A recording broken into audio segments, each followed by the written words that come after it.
What happens when the truth you've been running from finally catches up at a funeral? I watched my son collapse at his father's service. And in that moment, everything I'd buried for 43 years came rushing back. Please tell me something in the comments section. Where are you watching this story from? And take a moment to subscribe to the channel, because every day there's a real story that will shake your heart. Cold rain hammered against the church windows that afternoon. The pastor's voice droned on about Gerald's legacy and devotion to family. I sat in the front pew, my hands folded in my lap, feeling nothing. 50 years of marriage, and all I felt was tired. Then the pastor called Thomas forward to receive his father's belongings. Gerald's gold watch gleamed in the dim light as Thomas took it in his shaking hands. He turned it over, trying to open the back panel. It clicked. His face went completely white. The watch clattered to the floor. My son crumpled right there in front of 200 people. Women screamed. Men rushed forward. I sat perfectly still, because I knew. After all these years, the lie was finally coming out. Let me take you back to where this all started. My name is Marjorie Ellison, and I've been silent long enough. It was in 1954. That's when I met Gerald Ellison at a church social in our small Pennsylvania town. I was 23, working as a seamstress in my aunt's shop, wearing a blue dress I'd sewn myself. Gerald was 28, tall and confident, with dark hair slicked back and a smile that could melt butter. He worked for his family's lumber business, drove a nice car, and made me feel like I was the only woman in the room. We dated for 6 months. He brought me flowers every Sunday. He told me I was beautiful, that I was different from other girls. I believed every word because I was young and stupid and so desperately wanted to be chosen by someone like him. The warning signs were there from the start, but I was too dazzled to see them. Like how he never introduced me to his mother until after he proposed. Or how he'd sometimes go silent for days, his jaw tight with secrets he never shared. My wedding day was supposed to be the happiest day of my life. I wore a simple white dress with lace sleeves and carried daisies from our neighbor's garden. The ceremony was lovely. But right after Gerald slipped the ring on my finger, his mother Agatha pulled me aside in the church hallway. She was a tall, severe woman with iron gray hair pulled into a bun so tight it made her eyes look stretched. She leaned close enough that I could smell her lavender perfume mixed with something bitter. Her words came out like poison dripped from a spoon. My son deserves a woman with proper breeding and connections. You're a seamstress with no family name. Remember your place. Then she smiled and walked away, leaving me shaking in my wedding dress. When I told Gerald later, he laughed it off. Said his mother was just old-fashioned, that she'd warm up to me. But he never defended me. Not that day, not ever. That was my first lesson in what love meant in the Ellison family. 2 weeks after our honeymoon, Gerald came home carrying a small velvet box. Inside was the gold watch, gleaming under our kitchen light. Mother gave it to me, he said, fastening it around his wrist. It's been in our family for generations. For the men who carry the Ellison name. I remember thinking it was strange how reverently he handled it, like it was made of glass instead of gold. That watch became his most prized possession. He wore it every single day, adjusted it constantly during conversations, and checked the time even when we had 3 clocks in every room. At night, I'd lie awake listening to it tick on his nightstand, each second feeling like a small hammer tapping away at something I couldn't name. Sometimes I'd catch him staring at it with this odd expression, something between pride and fear. When I asked him about it, he'd just say it reminded him of his responsibilities. I stopped asking after a while. The watch became like a third presence in our marriage, silent but always there. I got pregnant 6 months after we married. I was thrilled. Imagining a baby would finally make me feel like part of the Ellison family. But the pregnancy was brutal. I vomited every morning for 5 months, lost weight instead of gaining it, and spent most days dizzy and exhausted. Gerald had a business trip scheduled to Pittsburgh right around my due date. I begged him not to go. Actually got down on my knees and cried, which I'm ashamed to admit. He patted my head like I was a child, and said his mother had given birth to him alone. That women had been doing this for thousands of years.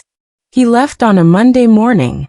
That same afternoon, Agatha showed up at our door with a casserole I couldn't eat. She sat in my kitchen and talked about how Gerald worked so hard, how demanding travel was, how some trips weren't really business at all. The way she said it made my stomach twist worse than morning sickness.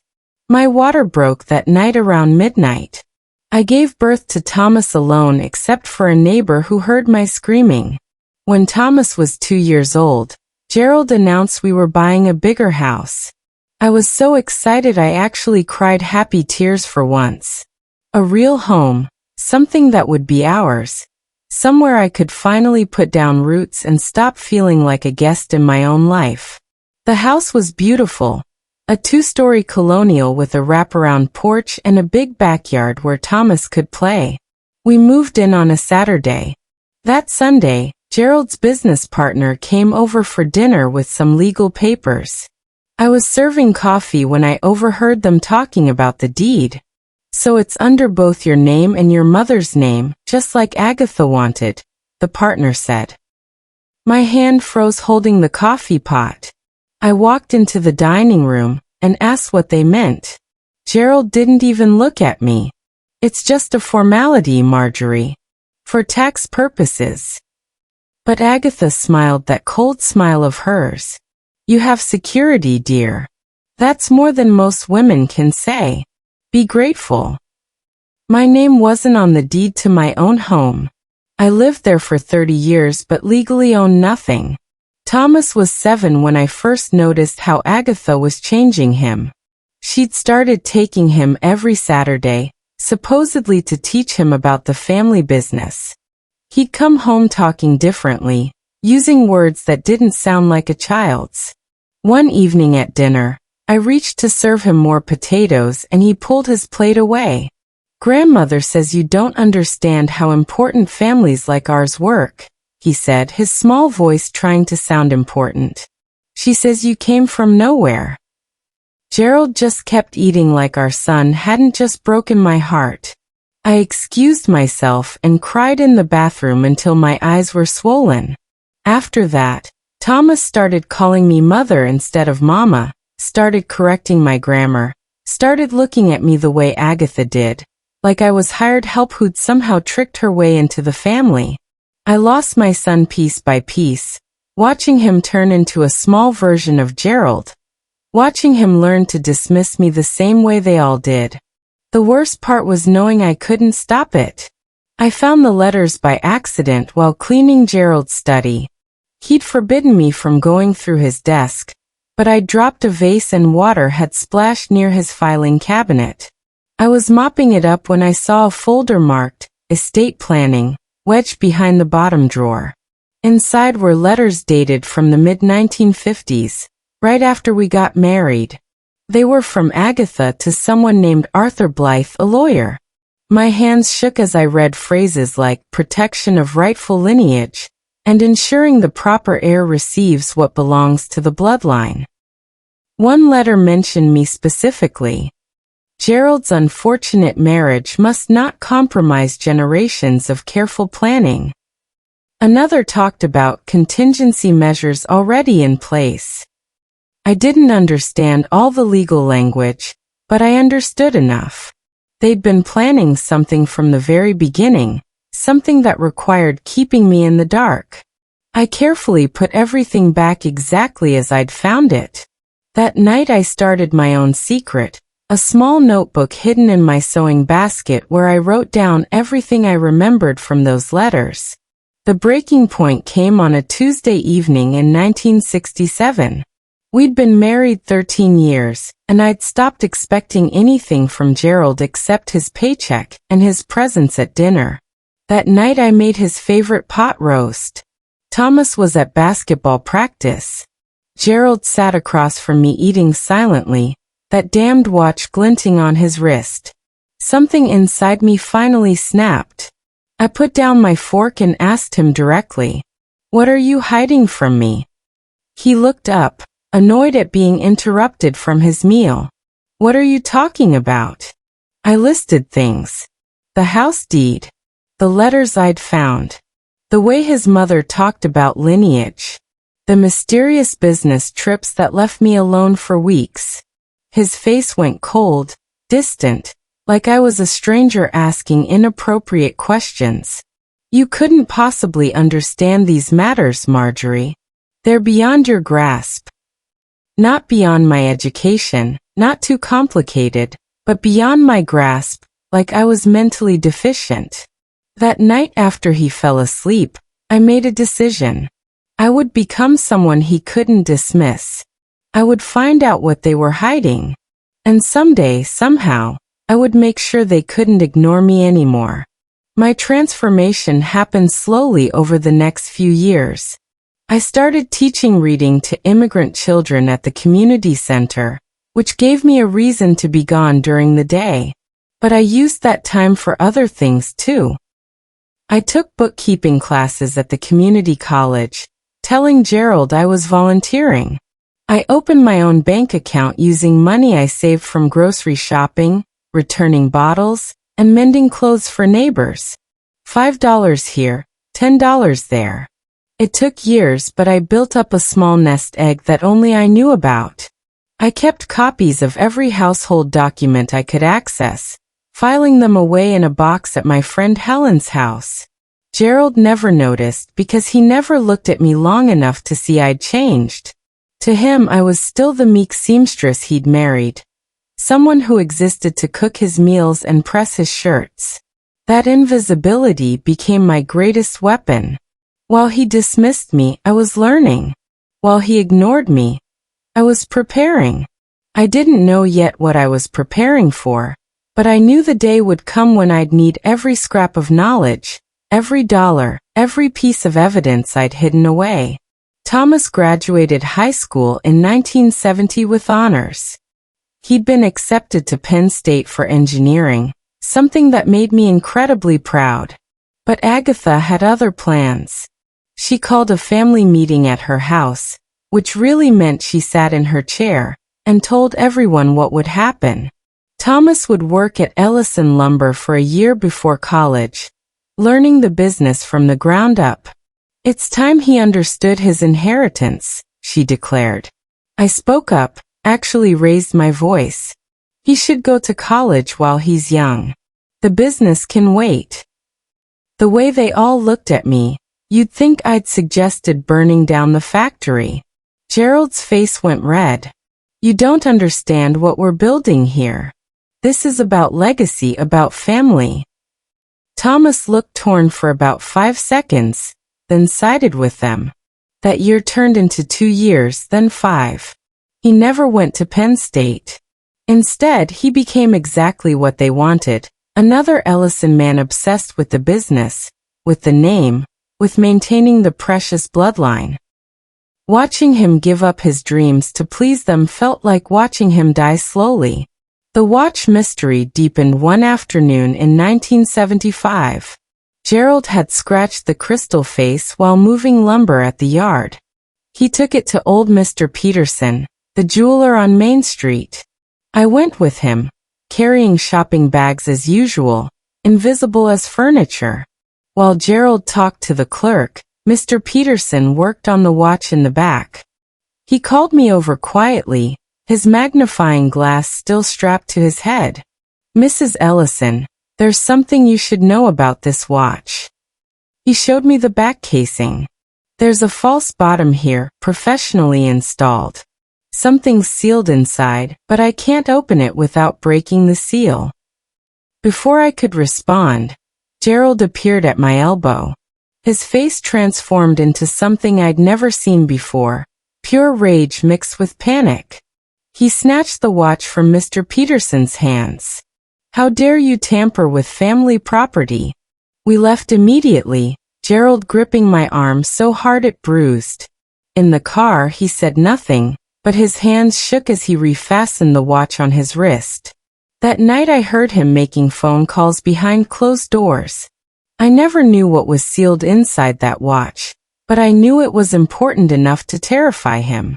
Agatha died in the winter of 1982. She was 89 and mean until her last breath. But 2 days before she passed, she asked for me specifically.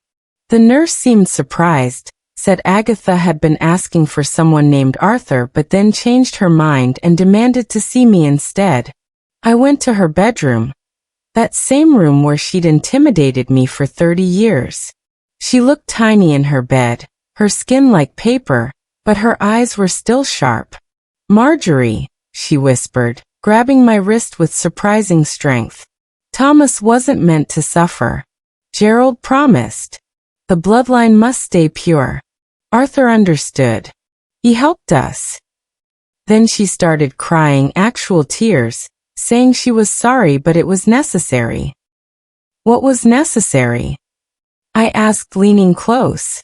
But she just kept repeating, the bloodline, until she fell unconscious. She died the next morning without explaining anything. That same night, I watched from the hallway as Gerald burned papers in the fireplace in his study. Page after page turned to ash while he stared into the flames with that watch glinting on his wrist. The years crawled by.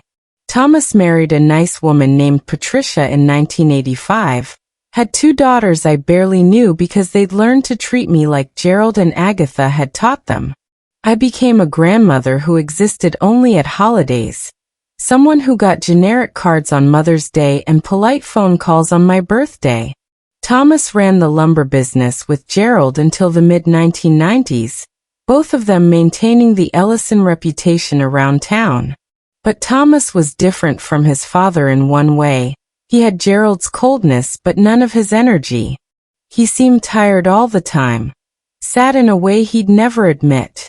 Sometimes I'd catch him looking at me during family dinners with something like regret in his eyes, but then Gerald would say something and Thomas would snap back to being the dutiful son.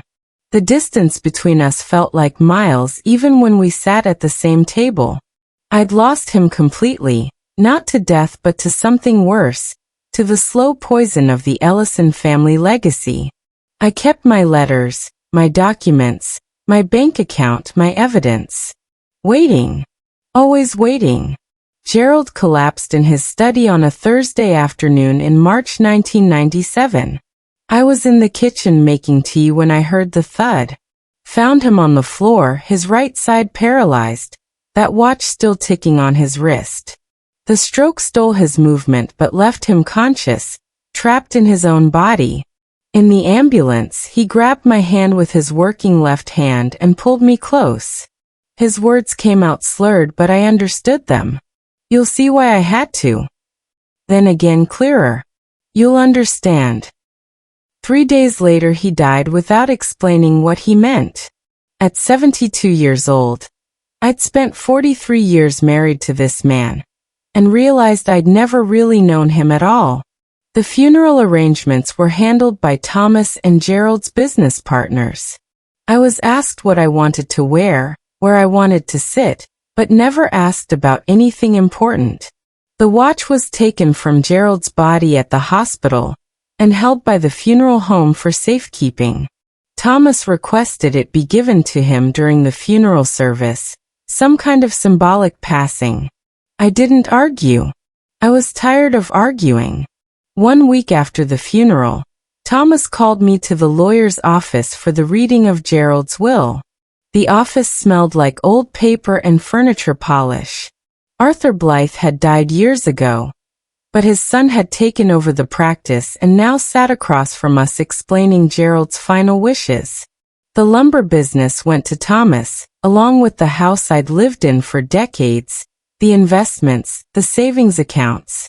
For me, Gerald had established a modest monthly annuity, enough to rent a small apartment and buy groceries. For Mrs. Ellison's continued upkeep and comfort, the lawyer read in that bloodless professional voice, though we'll actually use the word upkeep, like I was a pet being provided for. Thomas didn't even look at me, just nodded like this was reasonable. I was being erased legally, officially removed from the family I'd served for 43 years. The lawyer handed me papers to sign acknowledging I'd received my portion. I signed them with steady hands. Then I stood up, looked Thomas directly in the eye and said, "Your father kept secrets. Be careful what you inherit." Then I left. Let them wonder what I meant. Now we come back to that moment at the funeral when Thomas opened the watch. The paramedics worked on him right there in the church aisle while people whispered and stared. When he finally came to, his face looked destroyed, not just shocked but fundamentally broken.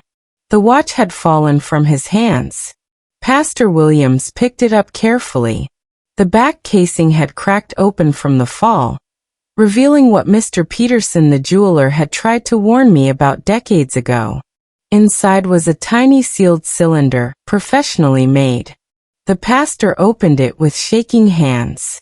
Inside was microfilm, the kind used for document storage.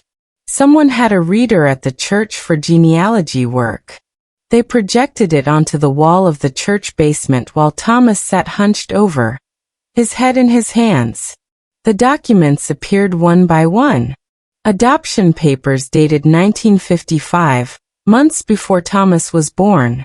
Papers showing Gerald Ellison was not listed as the biological father. The biological father's name, clear as daylight, was Arthur Blythe, the same lawyer who'd helped Agatha with those estate planning letters. My husband had raised another man's child. My son wasn't Gerald's son at all.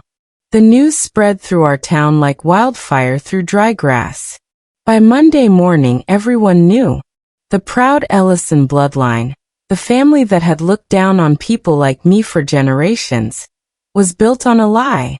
Gerald had spent 43 years raising Arthur Blythe's son, watching him inherit a business that should have gone to actual Ellison blood. Except there was no more Ellison blood. The line ended with Gerald. Thomas fell apart completely. Stopped going to work, stopped answering his phone. When he finally came to see me at my tiny apartment 2 weeks later, he looked 20 years older. He started yelling before he even sat down. How long had I known? Why didn't I tell him? This was all my fault somehow. I let him rage for a while. Then I walked to my bedroom and brought out the box I'd kept at Helen's house for years. Inside were the letters I'd found in Gerald's study, the ones between Agatha and Arthur about protecting the bloodline and ensuring the proper heir. Letters that made everything sickeningly clear. Agatha and Arthur had been lovers. When Gerald couldn't father a child, they'd arranged for Arthur to do it instead. I'd been nothing but a womb, a vessel to carry their plan. The Ellison Lumber Company started crumbling within months. Business partners who'd proudly displayed the Ellison name suddenly wanted distance. The company had been built on reputation, on the weight of the family legacy. Now that legacy was exposed as a fraud.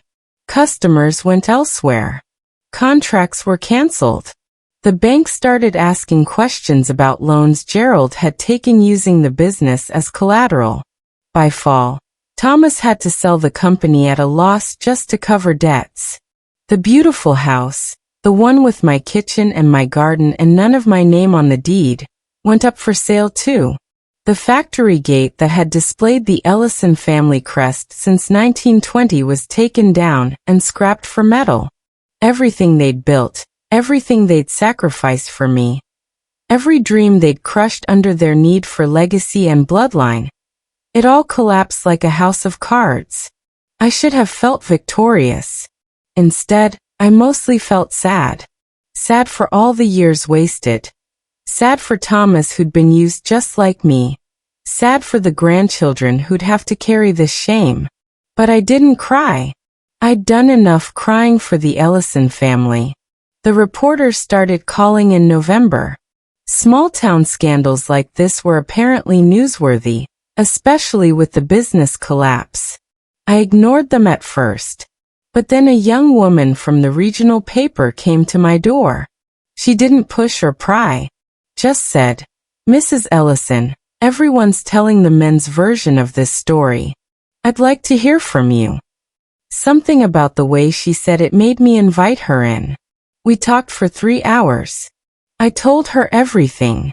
The wedding day warning, the house deed, the letters, the watch, the years of being dismissed and erased.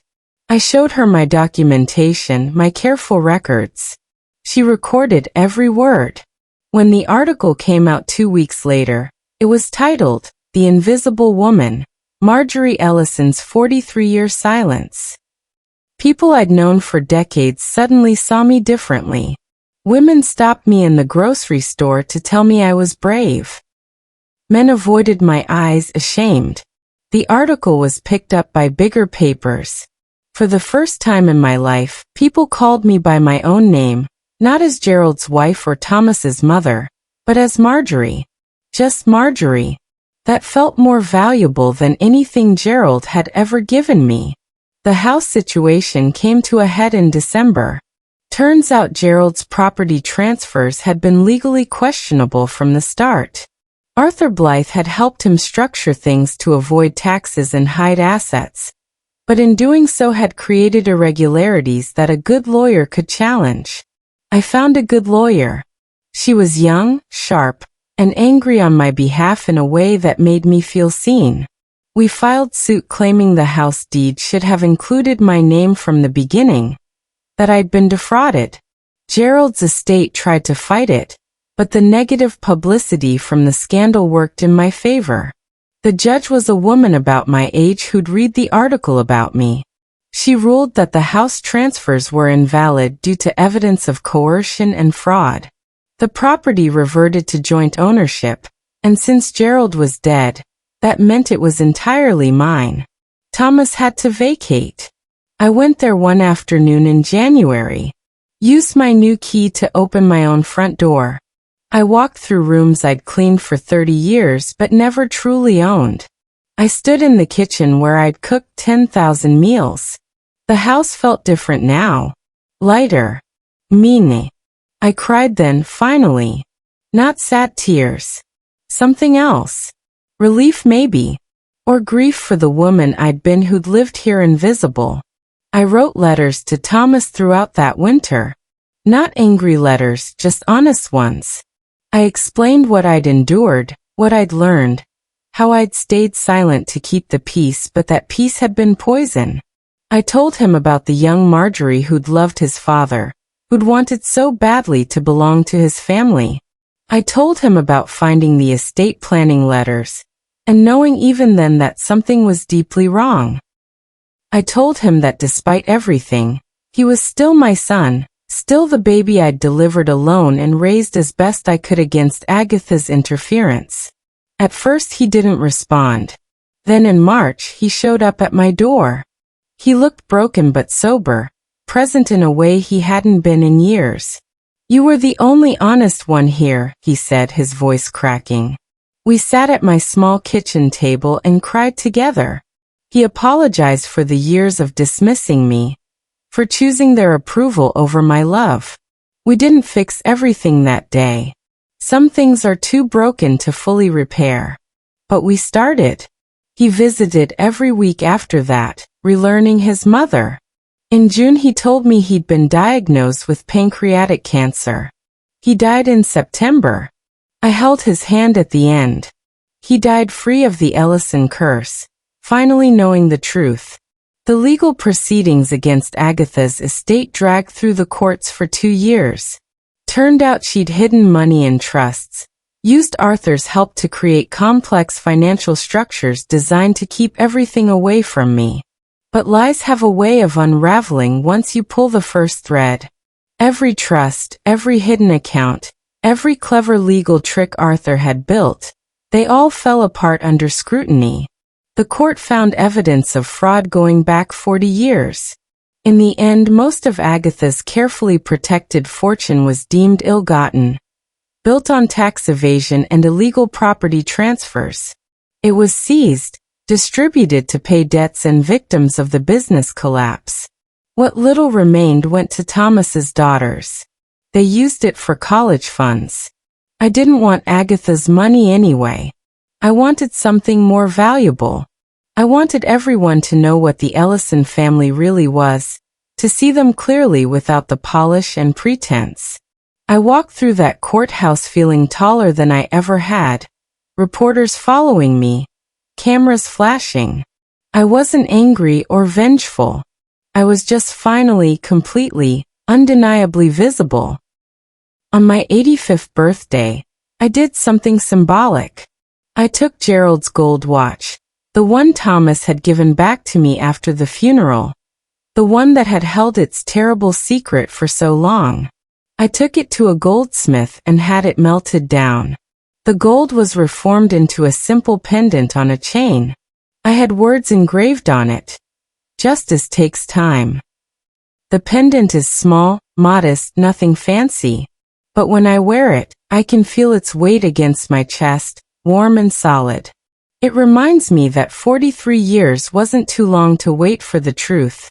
That silence might have been survival, but speaking up was living.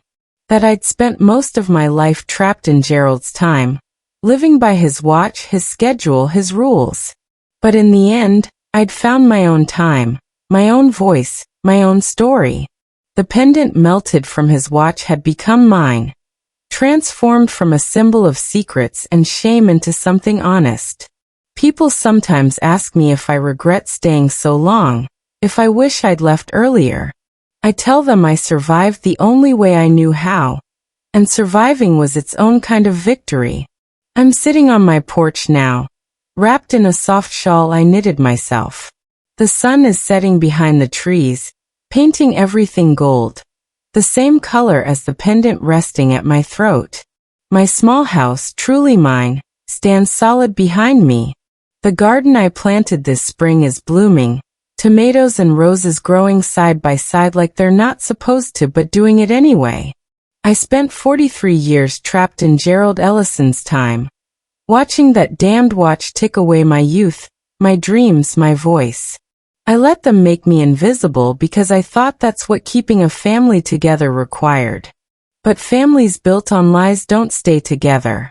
They just postpone the inevitable collapse. In the end, I told my own story in my own time. The truth came out not with violence or vengeance but with simple honesty, documents and letters and the courage to finally speak. I'm 87 years old now. I don't have many years left. But these final years are mine completely, lived on my own terms, with my own name on my own door. And that pendant around my neck catches the sunset light, glowing warm against my skin. A small piece of justice that took its time but arrived exactly when it needed to. That's enough. More than enough. That's everything.